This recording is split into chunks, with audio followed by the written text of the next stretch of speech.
The story begins when a high school student named Haruaki receives a mysterious, super heavy blue cube from his archaeologist father overseas. Since it's so complicated to open it, chuck it away in the storage room. That night, Haruaki wakes up to a suspicious noise in the kitchen and discovers a fully naked female rice cracker thief. The girl introduces herself as Fear, a cursed tool, or what, born from negative human emotions meant to maim and kill, and enlists his help in removing the curse placed upon her to torture others. Haruaki's childhood friend, Konoha, visits with a ready-made breakfast. Konoha takes an immediate dislike to Fear. Since Haruaki and Konoha need to leave for school, he leaves Fear with a Rubik's Cube. After the two leave, Fear tries to help clean the house, only to nearly destroy it and make a mess. As she runs away after being reprimanded, Haruaki apologizes to her for not listening to her explanations and understanding her lack of human world knowledge. Slowly, Fear begins to trust him.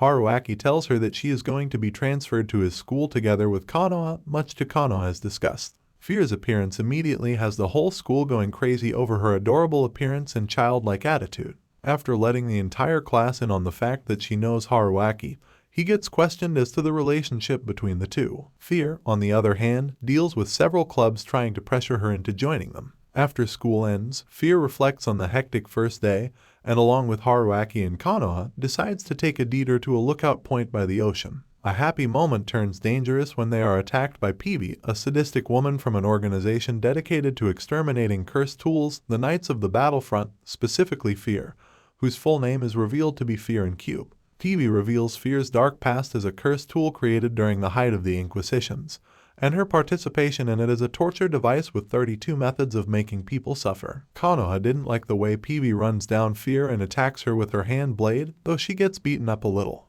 Haruaki also steps in and wishes for Konoha's help. She transforms into her true form, a sword. Haruaki uses her to attack, but with the sheath on since they both don't like bloodshed. Calculating Peavey's weapon's weakest point, they destroy her claw, causing her to bleed, and Fear regains her former sadistic demeanor. Fear unleashes several of her torture mechanisms to battle Peavey. Fear mercilessly slices off one of Peavey's arms, reveling as she screams with pain. Suddenly, a mysterious girl pulled her back and escaped, Fear losing control and ultimately attacking Haruaki. He fights back and knocks the cube off her hands, returning her to normal, but feeling that she has been foolish enough to believe that she could actually lift her curse, she runs away and attempts to commit suicide. He tries to chase, but collapses due to his injury. He wakes up in his room, being treated by Konoha. Fear, on the other hand, is caught wandering through town by Kirika, the student council president of Haruaki and Konoha's school, whom she attacks blindly in an alleyway before coming to her senses and fleeing. After several hours of searching, Haruaki manages to find Fear after she has jumped into the ocean during a storm and carries her home on his back, explaining to her that she is welcome to stay with him no matter what and that he truly believes she can lift her curse. Because of this, he will put up with her selfishness and lack of human knowledge. Later, an incident in the bath provokes Konoha into moving in with Haruaki. Mummy Maker, an auxiliary from the Knight of the Battlefront and Peavey's partner, comes to the house to strike a deal with Haruaki, Konoha, and Fear while Kirika is there, giving them 3 options for turning Fear over. She promises to return at noon the following day to destroy Fear, and they have until then to decide. Konoha, however, instructs Fear not to fight because she is too dangerous. Meanwhile, a vengeful Peavey vows to kill Fear no matter what the cost and unveils a massive cursed tool axe named Dance Time. When Mummy Maker returned, Peavey viciously cut her with Dance Time and didn't like her negotiation note. By afternoon, Fear feels it's the best thing to head to the enemy's base because she's still dangerous. Haruaki reminds her he has never found her troublesome or unpleasant, so Fear tries to change his mind and threaten him with a weapon, but it's not working. Haruaki tries to hide a bleeding scratch on his finger, but Fear finds out. That sweet moment is interrupted when Peavey fires several bullets at them. Thankfully, Konoha was swift enough to slice every one of them in half. Peavey activates Dance Time's curse. The user won't stop fighting with the axe until the enemy is dead, even if the user dies. Haruaki and Konoha go up against her alone until Fear, sidelined by Konoha's demand, exclaims that she is very selfish and enters the fight. She is willing to put her entire trust in Konoha and Haruaki, and if she acts strange, she wants them to destroy her. It may sound stupid to them, but Fear feels she is no longer a tool that is being manipulated and must take responsibility for her actions. However, the 3 friends retreat into the house to give Haruaki some time to rest. They are unaware that Kirika has come to visit. She comes in and gets knocked out by Peavey, who becomes her hostage. Fear comes out, so Peavey is stumped. She goes crazy, blurting out that she won't forgive her for what the tools did to her parents. Fear doesn't mind her cursing her because she can't tell if the curse is the sin she committed or if she is cursed because she sinned. Peavey didn't like what she said or how she said it, and he cut Kirika. Fear tries to keep herself from turning crazy. Then, out of the giant weapon, come Haruaki and Konoha. In the surprise attack, they break dance time. Peavey still has a gun up her sleeve and is about to shoot because Haruaki is busy attending to Kirika. However, Kirika manages to survive the attack and uses a cursed tool in her possession to help finish off a shocked Peavey. As Peavey fears her own death, she cries out for Mummy Maker, but then realizes that there is no one to help her because she killed Mummy Maker. Fear promptly breaks her only arm using a torture device, while Kirika strangles Peavey into unconsciousness using a black ribbon unraveling from her sleeve. As Fear, Konoha, and Haruaki demand an explanation, Kirika reveals to them that she is in possession of 2 cursed tools against her will, Jinstrang's Love, which ensures that she will never die from physical injury unless she removes it, and the River of Black Strings, an extendable black ribbon which she uses for self-protection. Kirika also gifts Fear an Indulgence Disc, a program retrieved from cursed tools that can neutralize Fear's bloodthirsty personality and force it into submission. The enthusiastic cursed tool collector Superintendent Gabriel calls in Haruaki, Fear, and Konoha to receive a suitcase containing a cursed tool in the form of a doll. The suitcase is empty, so Gabriel revises his request to find it. At the same time, they learn of several students in the school fainting and their life force being drained. Eventually, the trio tracks down Sovereignty, the cursed tool doll with blue hair and frills responsible for the situation, inside the sewing room. They are also approached by a pink-haired girl named Shiraho, the daughter of the antique shop owner, Superintendent Gabriel, who bought the doll. Sovereignty controls all the other stuffed doll attacks. Sovereignty escapes, while Fear and Konoha have to protect Haruaki from menacing anatomical models. Later, Shiraho, Fear, and Haruaki discuss what Sovereignty may do next and hope to convince her to try and break her curse with Haruaki's help. Haruaki is called to the sports field fence, where he encounters Sovereignty again and attempts to convince her to live at his house and break her curse. Sovereignty rejects his plea, although she explains that she does not want her curse removed, and Haruaki hears that another student has been attacked. Konoha has become the next victim of Sovereignty. As she rests in Haruaki's house, Kirika becomes angry because he is keeping information from her and trying to keep her completely uninvolved due to his promise to treat her normally as a classmate and student and not someone who knows about cursed tools. After Konoha recovers, they investigate the situation further. When Shiraho disappears as well, the 4 students ask the school nurse for Shiraho's address, who hands them the file. Upon looking at Shiraho's file, it is discovered that the Shiraho they knew had lied. It was in fact the pink-haired girl that was Sovereignty and the blue-haired girl with frills to be the real Shiraho. Afraid they are running out of time, the 4 friends rush to Shiraho's residence, only to find their suspicions confirmed. Sovereignty, suffering from its curse, has pinned Shiraho to a wall with one of its blades. Fear and Kirika force Sovereignty off Shiraho, but things only get worse when Sovereignty unwillingly rushes Haruaki with the blade instead. Kirika takes the blow, and Sovereignty flees in a terrified state. The group is left with Shiraho, who explains that Sovereignty's true curse is that the owner will fall in love with him, her due to it being the perfect girl. Boy doll before being killed by Sovereignty's blades when the killing organ within Sovereignty detects a certain level of love. The reason for Sovereignty attacking others was to temporarily distort the Sovereignty's power to measure love so that the killing organ would be rendered unusable for the time being. After Shiraho tells the story of how she met Sovereignty, and Fear, Konoha, and Kirika devise a plan to put an end to the issue. Since Sovereignty carries a phone thanks to Shiraho, Fear calls it, and sadistically claims she will torture Shiraho to death if Sovereignty does not confront her at Shiraho's house. When the time arrives, Fear goes mad and viciously fights Sovereignty along with Kirika, while a dumbfounded Haruaki, who wasn't told anything about the plan, has Konoha's blade form at Shiraho's throat. Sovereignty to fight back as she summons wooden dolls to attack, but they are easily taken care of. Fear traps Sovereignty in a torture device and is going to tear her body into several parts. Shiraho begs not to kill her, but the doll continues to crack. Fear challenges Sovereignty to show all her true love for Shiraho, thus extending all the blades in the final big one. And with her last drop of tears, Fear signals Konoha and Haruaki to cut out all the blades from her body. Shiraho and Sovereignty emotionally reunite. Later, after getting called down to the superintendent's office, Shiraho is absolved from any wrongdoing, while Sovereignty is made into Zenon's assistant or maid. Fear also obtains another indulgence disc from Sovereignty that was apparently embedded in the killing organ.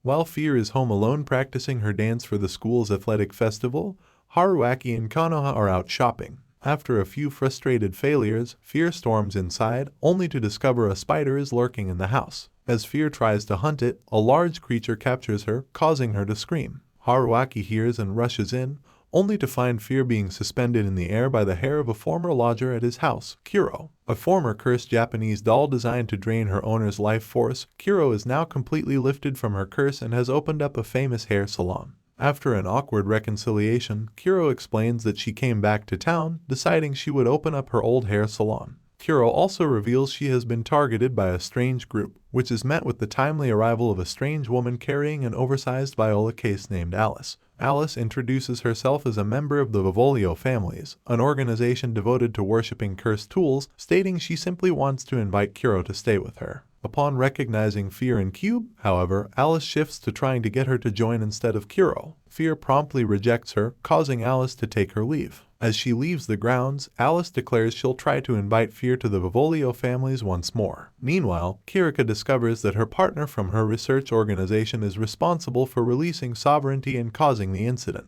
Later that day, Haruaki, Fear, Konoha, and Sovereignty handed out flyers announcing the reopening of Kuro's hair salon. As the group hands out flyers, Haruaki explains to Fear that Kuro managed to break her curse when she discovered she had a natural talent for hair styling. As the store readies to reopen, a crowd of onlookers and Kuro's fans show up, all giving gifts to the town's idols, including Zenon, Shiraho, and Sovereignty. As customers begin to flow into the store, Haruaki, Fear, and Konoha begin helping out. As the day winds down, Alice returns to the shop just to get her hair styled by Kuro. However, as she leaves the store, she announces to the group, "I'm the culprit."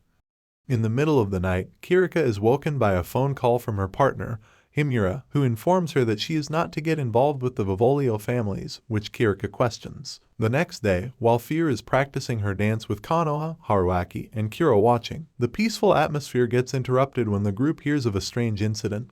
A woman in her late 30s has been murdered. Later at school, Fear overhears Haruaki and his friend Teizo talking about the murder, when Teizo explains that the victim was crushed into the shape of a box and parts of their body were missing. This unnerves Fear, who later explains that this may be Alice's way of trying to force Fear to join the Vivolio families. Haruaki and company track her down to a diner, but Alice refuses to divulge anything as to the crime and leaves. Fear, Haruaki, and Konoha promptly give chase, leading the two to an abandoned house. After a 2-minute battle in which Alice unveils a cursed tool in her possession named Carnival Cooker, she tears down the house on the trio. Konoha cuts her way out of the rubble while Fear protects Haruaki inside of her brazen bull configuration, the Howling Steel Ox. Shortly afterwards, while Haruaki and Kirika are working on paperwork, she collapses, and a panicking Haruaki carries her to the infirmary. Kirika wakes up shortly after, and against Haruaki's insistence on staying in bed, she asks to head back home. School nurse Ganon arranges for a taxi to take them back, where Kirika invites Haruaki inside.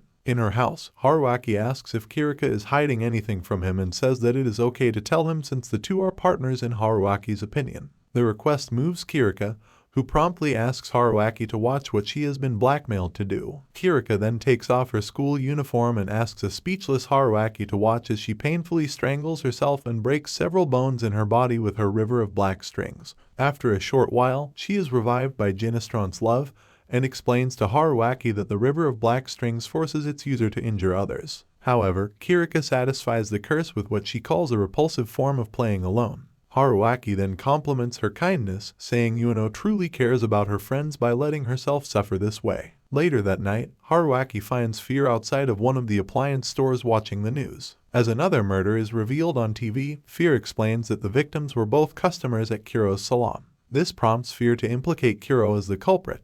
Kirika shows up at the Haruaki residence, finally deciding to get involved with the situation. She begins breaking down the information that the group knows so far. However, Fear interrupts and pins the murders on Kuro due to suspicion, and she runs off to her room when Haruaki interjects. Kirika promptly asks Kuro for an explanation, to which she states that she knew the hair was of the deceased and aided both in the spirit of mourning the dead and also to replenish her special abilities. Shortly afterwards, Alice returns and lures Fear and Konoha outside, while Kirika, Haruaki, and Kuro are still in the house. Kirika immediately figures out Alice was splitting the group up and is proven correct when Alice renders Kuro immobile with another cursed tool in her possession, the suicidal beautification mirror, and kidnaps the three of them with a blade to Haruaki's neck. Alice later explains in a video message to Fear that her only wish is to become Fear's family to her, a being that isn't even human. Declaring all Wat as transcendental, Alice exclaims that Wat and their curses are above humans and that Wat should be free to satisfy their curses on humans.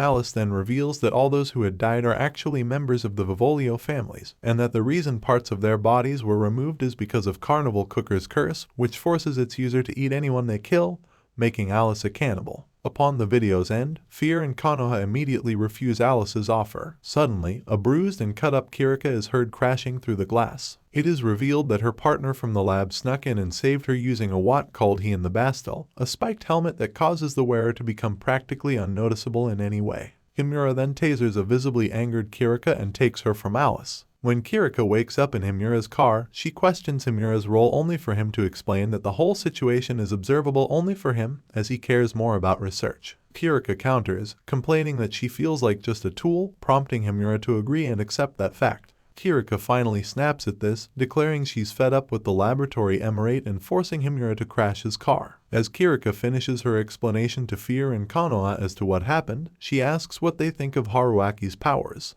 Dumbfounded, the two girls think at first it is his personality and cooking prowess, only for her to laugh and say it is his friends.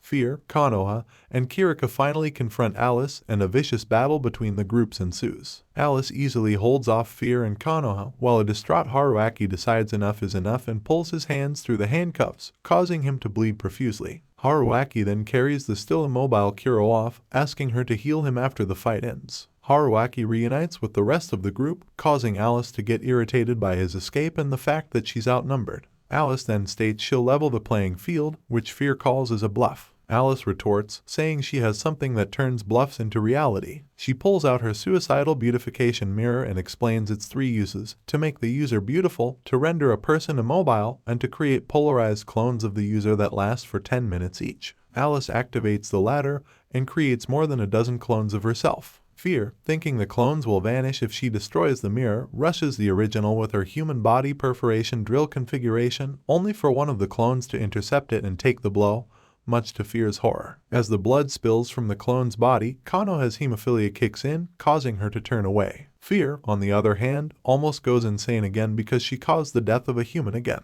Alice tries to push this further with the torment until Kirika attacks Alice. Alice counters, however, and immobilizes Kirika after slicing her abdomen, much to Haruaki's horror. He promptly takes Konoha's sword form and rushes Alice, but gets overwhelmed and thrown aside. At this point, Shiraho and Sovereignty appear, with the latter using her abilities to throw Kuro into Alice's mirror, breaking it and undoing Kuro's immobilization. Kuro follows up and uses her hair to capture the remaining clones, allowing Fear to continue her battle with Alice. Frustrated with this development, Alice asks Fear if she knows how much love she had for Fear. Fear retorts, saying that hurting Haruaki and making her kill a clone of her was too much and promptly disavows Alice's love for the way she used to be. Claiming that thanks to Haruaki, she could become human, Fear declares this as her reason to go on living, leaving Alice unable to comprehend it all. Haruaki uses this as a distraction and promptly breaks Carnival Cooker with Konoha's sword form. With this, Fear summons one of her largest configurations, configuration number 29, choking sacred image, Steel Virgin Mary. Declaring that she wants to be human, Fear traps Alice in the Steel Virgin Mary. As Alice is pulled into the Steel Virgin Mary, she asks why she would become a weak, foolish human. Fear responds, claiming Alice is right, but states that she wants to be happy like humans as well. Fear exclaims that, for that reason, she sees humans as the true transcendentals. As the Steel Virgin Mary closes on her, Alice tearfully screams before getting shut into it. As the sun rises, a battered and cut Alice has her back to the ocean. Stating that they should almost be here, Alice jumps off into the sea, only to get caught by a passerby in a boat. Fear, seeing this, fires off one last attack to stop her along with Kuro, but both attacks are intercepted by the Wat, who is on board. The Wat, Abyss, tells Fear that even though they fought, Alice truly loves her. Abyss also reveals that 2 indulgence discs are in Carnival Cooker and the Suicidal Beautification Mirror, respectively, and Fear can have them. After the athletic festival, Fear asks Haruaki one more time if she can truly remove her curse, and how Kuro and Konoha were relieved of their curses but still had their powers. She wonders if they were humans turned into cursed tools or tools turned into humans, to which Haruaki replies that she doesn't have to know and promises her that he will remove her curse. The anime ends here. Thank you for watching till the end, and please don't forget to subscribe.